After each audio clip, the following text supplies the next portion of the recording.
오늘은 시편 91편 9절로 15절 말씀을 가지고 주님은 나의 피난처시라 이와 같은 제목으로 함께 말씀의 은혜를 나누기 원합니다. 인류 역사 이래로 모든 사람들이 가장 많이 관심을 갖고 있는 것 중에 하나가 어떻게 건강하게 오래 사느냐 하는 것입니다.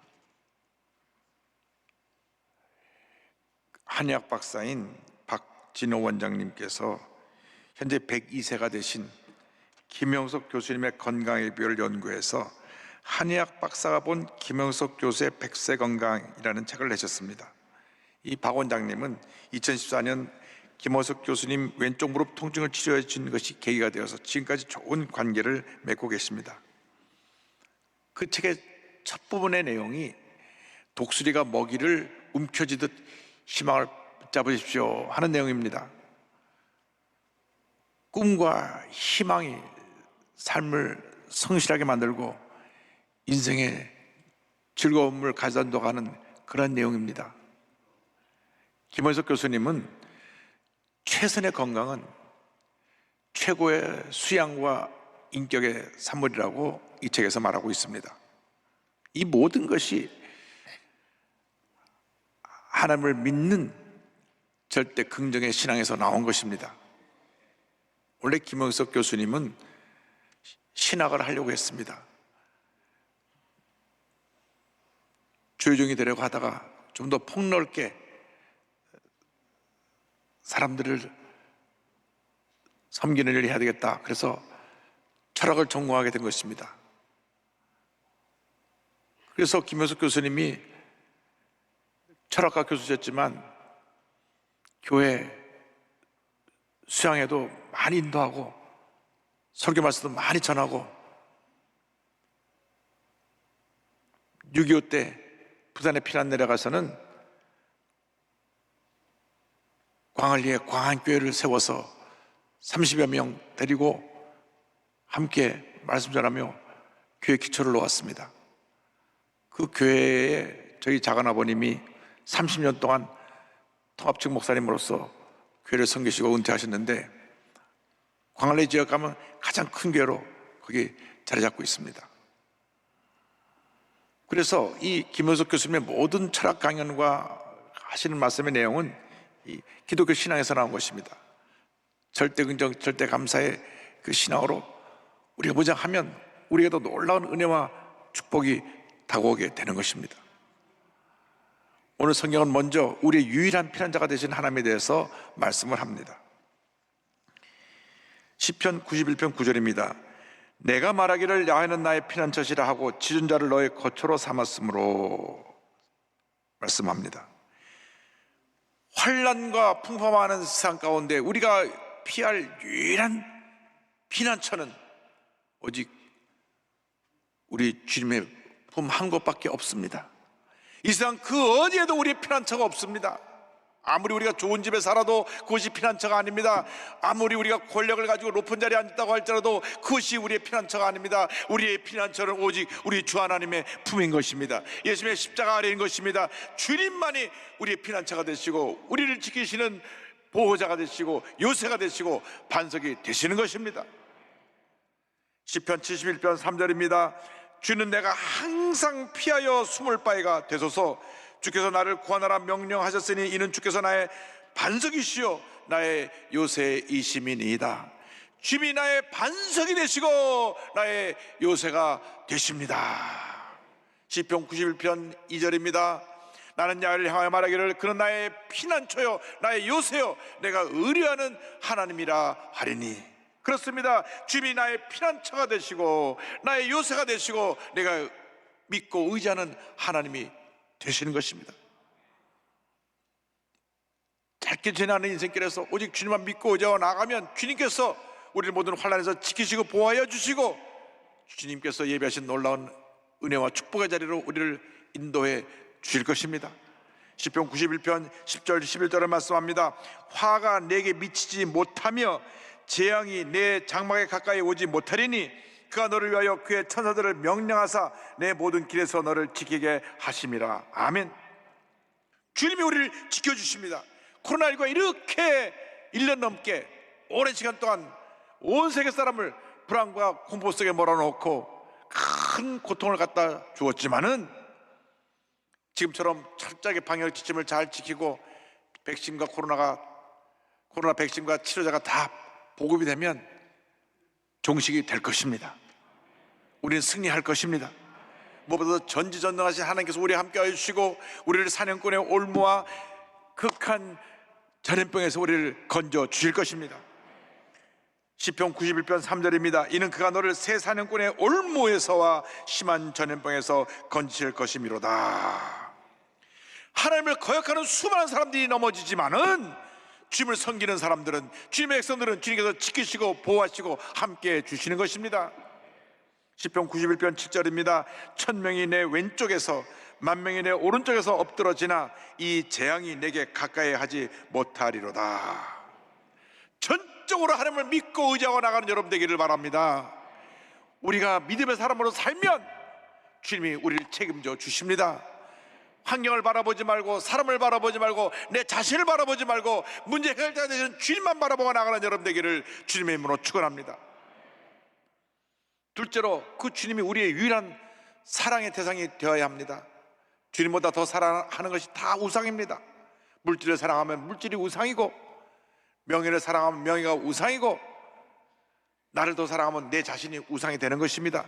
시편 91편 14절은 말씀합니다. 하나님이 이르시되 그가 나를 사랑한즉 내가 그를 건지리라. 그가 내 이름을 안즉 내가 그를 높이리라.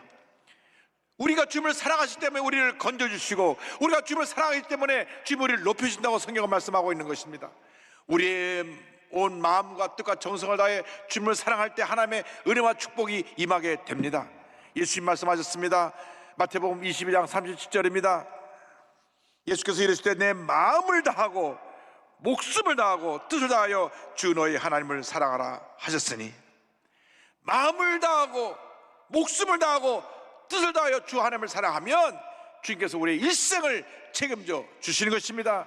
다시 고백합니다. 시편 18편 1절입니다. 나의 힘이신 자여 내가 주를 사랑하나이다. 나의 힘이 되시는 주님, 나의 모든 것이 되시는 주님, 내가 주님을 사랑합니다. 내가 주님만 사랑합니다. 내가 주님만 의지합니다. 이 세상 것은 내가 바라보지 아니하고 주님만 믿고 의지하고 바라보고 나아가오니 주여 함께하여 주옵소서. 주여 우리에게 은혜 내려 주시옵소서. 우리가 두렵고 떨리는 마음으로 주님을 섬기고 주의 말씀을 지켜 행할 때 하나님의 은혜가 우리에게 폭포같이 임하게 되는 것입니다. 신명기 11장 1절은 권면합니다. 그런즉 내 하나님 야훼를 사랑하여 그가 주신 책무와 법도와 규례와 명령을 항상 지키라. 주님을 사랑하고 주의 말씀을 지켜 행할 때 우리에게 복을 내려주시는 것입니다. 신명기 11장 13절 14절입니다. 내가 오늘 너에게 명하는 내 명령을 너희가 만일 청종하고 너희 하나님 야훼를 사랑하여 마음을 다하고 뜻을 다하여 섬기면 여호와께서 너희 땅에 이른 비 늦은 비를 적당한 때에 내리시리니 너희가 곡식과 포도주와 기름을 얻을 것이요. 말씀을 잘 듣고 지켜 행하면 우리의 필요한 것을 주님이 채워주신 것입니다. 무엇을 먹을까 무엇을 마실까 염려하지 않게 만들어 주시는 것입니다. 왜 우리가 염려합니까? 왜 우리가 걱정합니까? 전적으로 주님을 믿고 의지하지 않았기 때문에 우리가 염려하고 걱정하는 것입니다.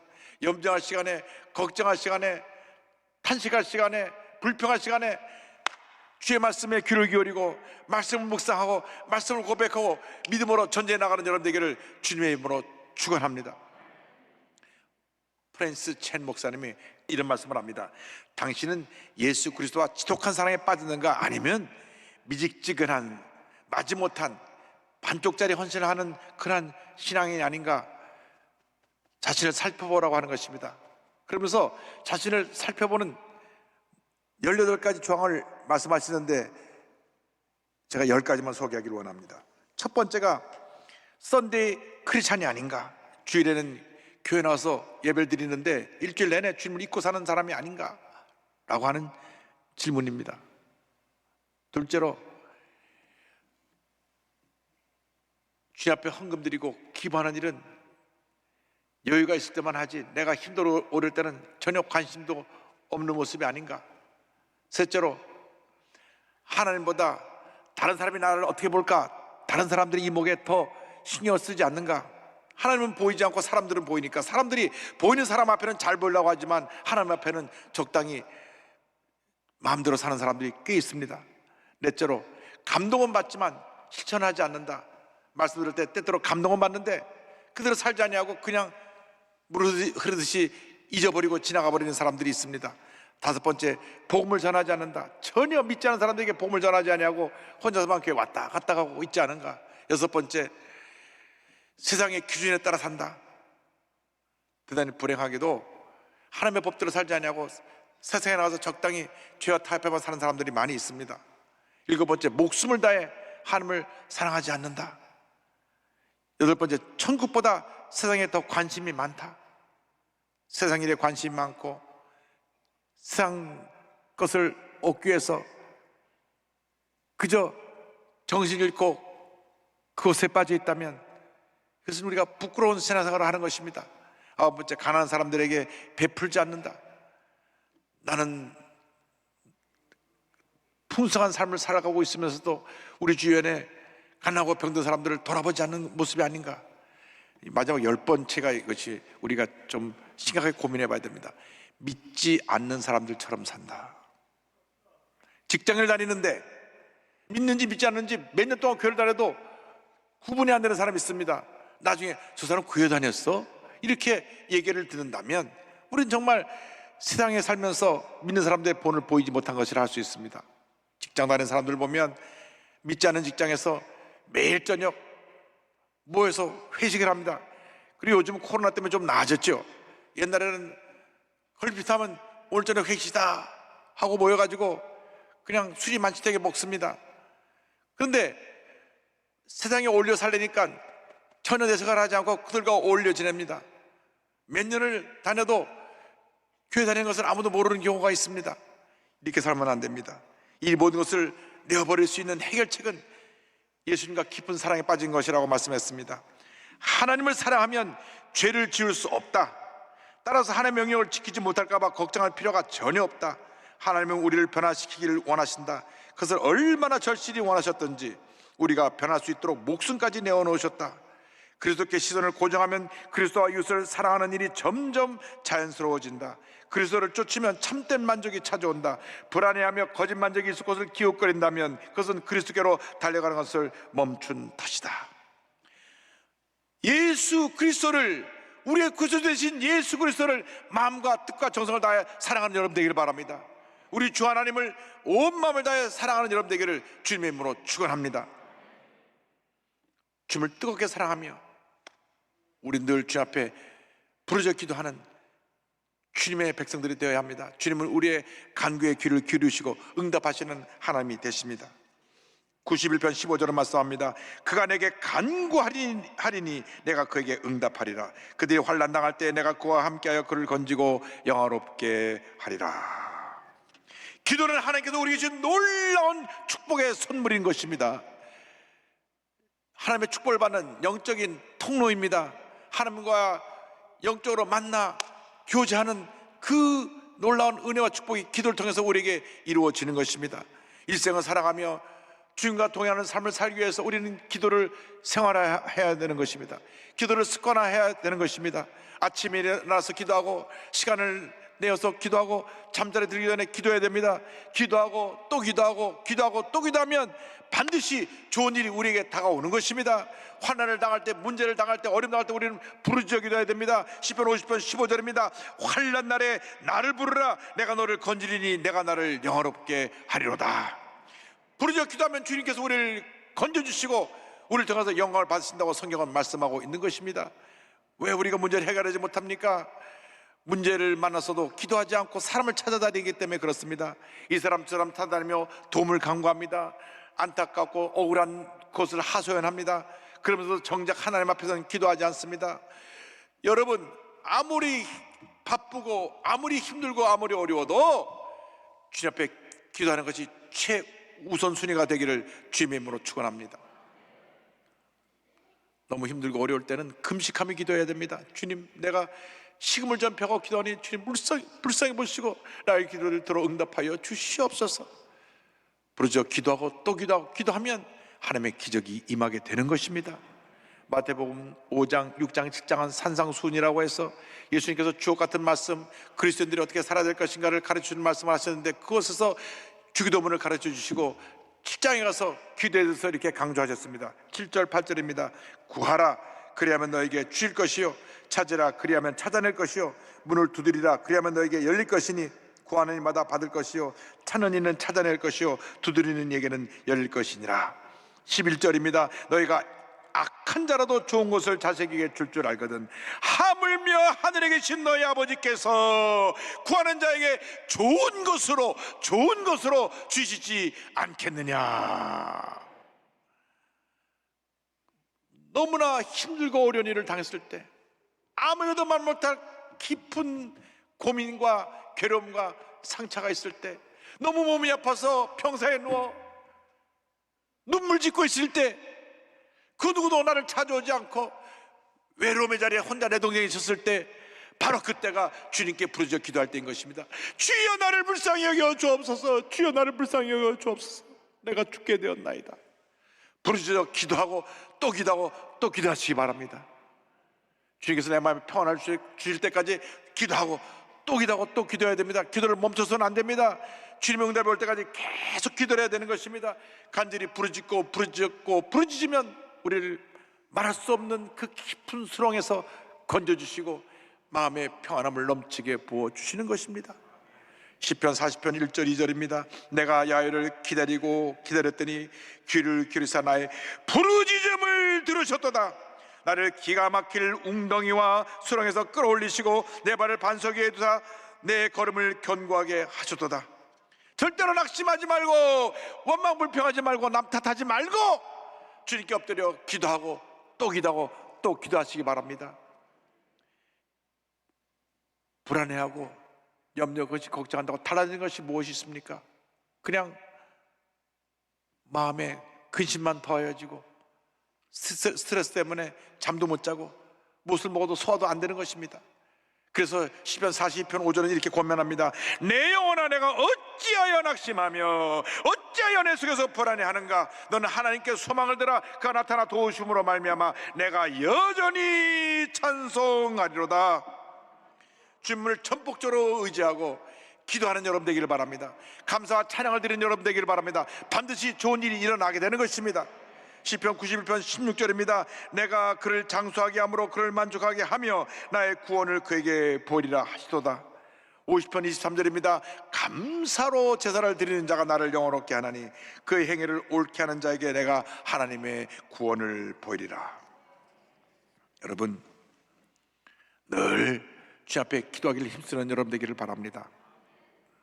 코로나19로 정말 힘들고 어려운 시간을 지나가면서 우리가 다른 것은 소홀히 할 수 있어도 기도하는 것은 우리가 소홀히 하지 않게 되기를 바랍니다. 그동안 너무나 바삐 살다 보니까 기도가 소홀해졌습니다. 간절한 기도가 우리에서 사라졌습니다. 옛날처럼 부르짖어 기도하지 아니하고 옛날처럼 금식하며 기도하지 아니하고 그저 매일매일 내게 닥치는 문제 어려움 때문에 근심하며 걱정하며 살았던 우리들의 모습입니다. 지금이야말로 기도가 회복되어야 될 때인 것입니다. 여러분 주 앞에 부르짖어 기도하시기 바랍니다. 금식하며 기도하시기 바랍니다. 때로 시간을 내서 기도원에 올라가서 기도에 들어가 주여 나를 불쌍히 여겨 주옵소서, 나를 살려 주옵소서 부르짖어 기도하고 또 기도하고 또 기도하면 반드시 좋은 일이 일어날 것입니다.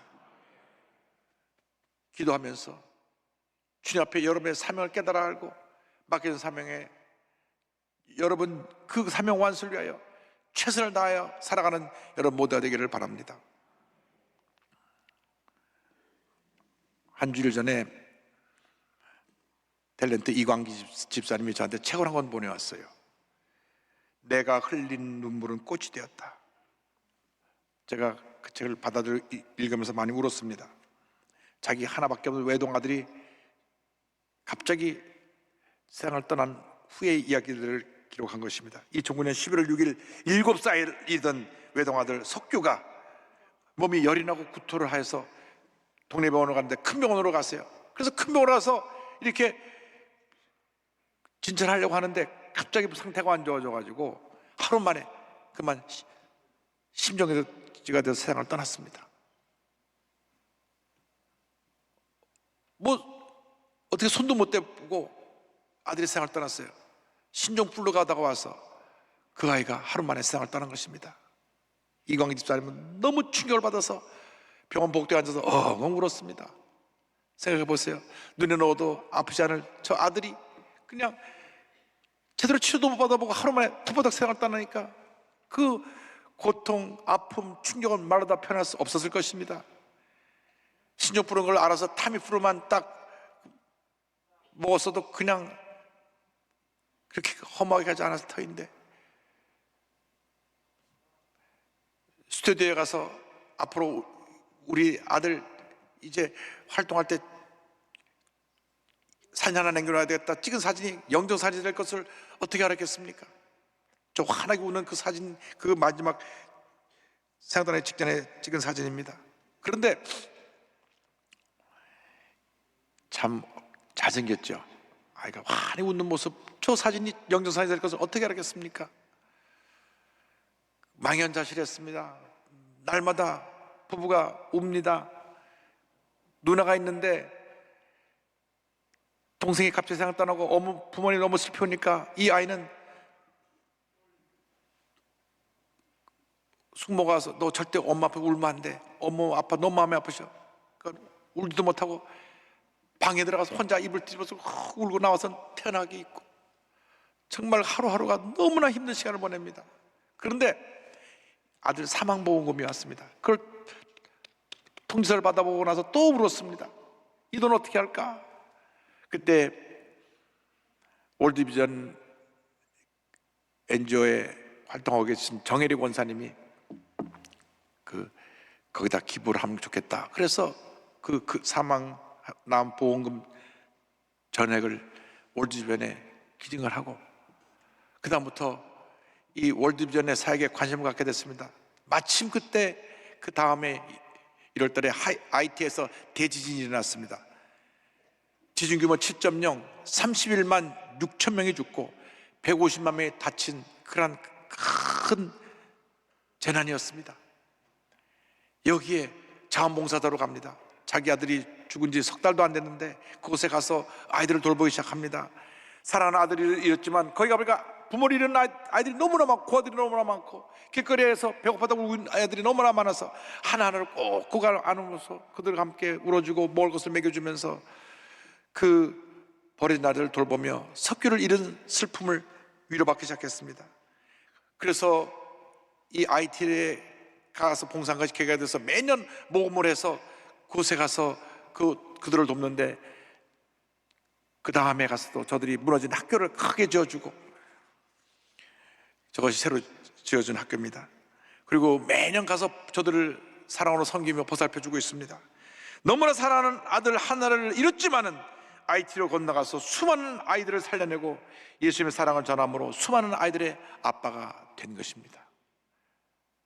저들이 있는 티셔츠에는 자기 아들이 그린 그림 그 사진이 또 찍혀 있고, 그런데 참 하나님의 감사한 것은요, IT에 가서 이렇게 봉사하는데 3년 후에 기적적으로 아내가 아이를 갖게 됩니다. 그 아이가 바로 저 준서인데 할렐루야. 이 아이가 태어날 때도 어머니가 하혈을 얼마나 했는지 피가 멈추지 않아가지고 어머니까지 죽지 않는가 했는데 다행히 피가 멈춰서 아이가 태어났고요. 그래서 지금 온 가족이 정말 하나님의 대사로서 이렇게 절망에 처한 사람들, 버려진 아이들을 섬기는 일에 힘쓰고 있습니다. 올해는 지금 코로나 때문에 IT를 못 갔지만 이제 코로나가 진정되면 내내 또 IT를 간다고 하는 그러한 기록도 남겨져 있습니다. 하나님은 사랑이십니다. 말로만 사랑한다고 하지 말고 우리는 사랑을 실천해야 됩니다. 여러분, 우리가 어떻게 구원받아서 여기까지 왔습니까? 한 번뿐 인생 아닙니까? 언제 주님 부르실 텐데 주님 보시기에 부끄럽지 않은 삶을 살아가는 우리 모두가 되어야 될 것입니다. 우리가 주님 앞에 우리의 사랑을 고백하면서 이제 남은 여생 하나님 영광에 살기 원합니다.